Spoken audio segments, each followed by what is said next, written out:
Joining us, Michael Cuggino is a president and portfolio manager at the Permanent Portfolio Family of Funds. Michael, right on cue, we were just talking commodities and the move up in the reflation trade, and I see one of the companies you like is Freeport-McMoRan, so walk me through it. Yeah, good morning. Good afternoon, Oliver. Yeah, I enjoyed the last segment, actually, listened to quite a bit of it. Yeah, Freeport-McMoRan obviously fits the bill, as you mentioned. I mean, you've got post-COVID getting back to normal economic growth. You have traditional under-investment during slow economic times that has to, you end up getting this surge in demand coming out of it. And Freeport is part of that deal. Copper prices have been trending up. And Freeport has tremendous operating leverage with rising copper prices. They pay a dividend that is likely going to increase. They announced last week sort of on target with very good longer-term prospects for production. And we expect it to be a good long-term performer that's a cheaper than market multiple at about 15 times next year's earnings. So, for patient investors, a good total return play there. It's not terribly often that you see an industrial stock or a miner go up 300% over the past year, but there's a lot of things that we haven't really seen happening right now, Michael. So in terms of that sustainability, it sounds like you view that trend as being quite sustainable. I mean, even though we are above levels where we traded at, what, $19? During the high of like 2018 for Freeport, people were talking synchronized growth, that big theme in late 2017, early 18. Back then, that was $20 ago in Freeport. So what expectations do we have to live up to here? Well, commodity stocks generally have been in nuclear winter for the last several years. You had that commodity super cycle that ended roughly in the middle of 2013 when the Fed started talking about raising rates and people were more interested in growth stocks and the like. And you had sort of a trading range for several years and just a lack of interest in these stocks. And they were frankly underperforming many other sectors of the market.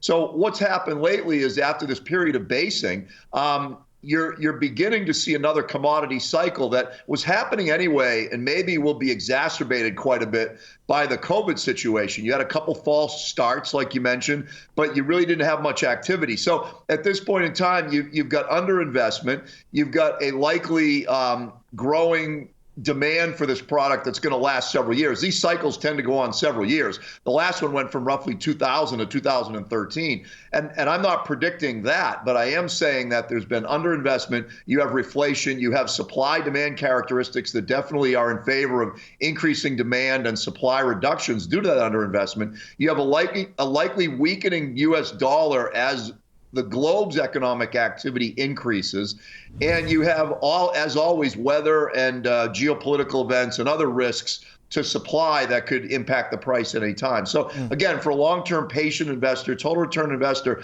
this is an area where I think you want these commitments, aren't a bad one to make at this point. Okay, a compelling case made. What about for Morgan Stanley, Michael? We're seeing a fairly new regime as well, this earnings, where banks are actually holding on to gains post-earnings. Been a while since we've seen this, and today the financial group as a whole is making highs, even as yields remain quite sluggish. So the yield curve story as well, the banks have been able to kind of shake off the last couple weeks. Why do you like Morgan Stanley in particular?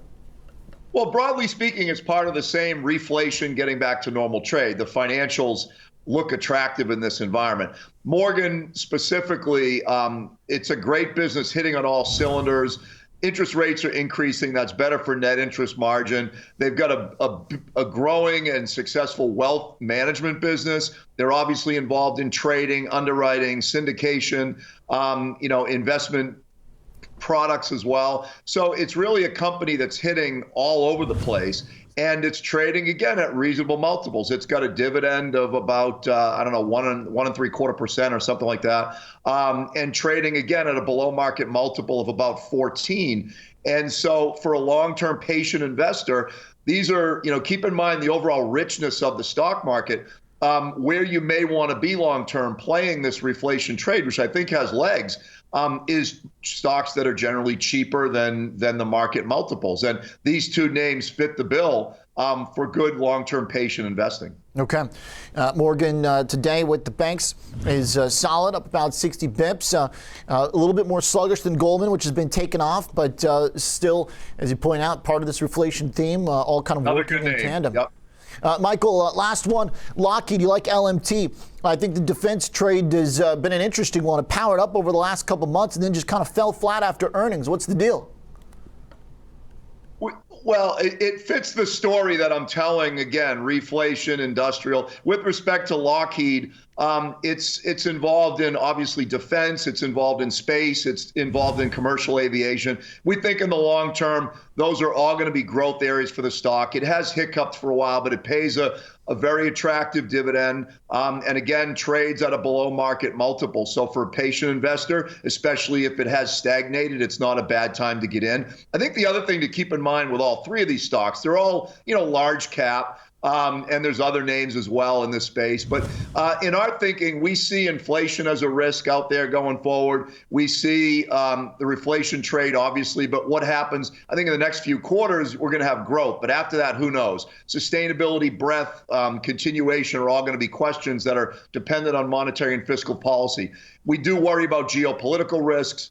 And we worry about the impact of higher interest rates and maybe market rates decoupling from the Fed's wishes and desires. And the common theme with all these stocks is they would potentially do well in those environments, or at least be somewhat neutral to some of those factors if they all sort of went against investors. So that would be our story on them. Okay.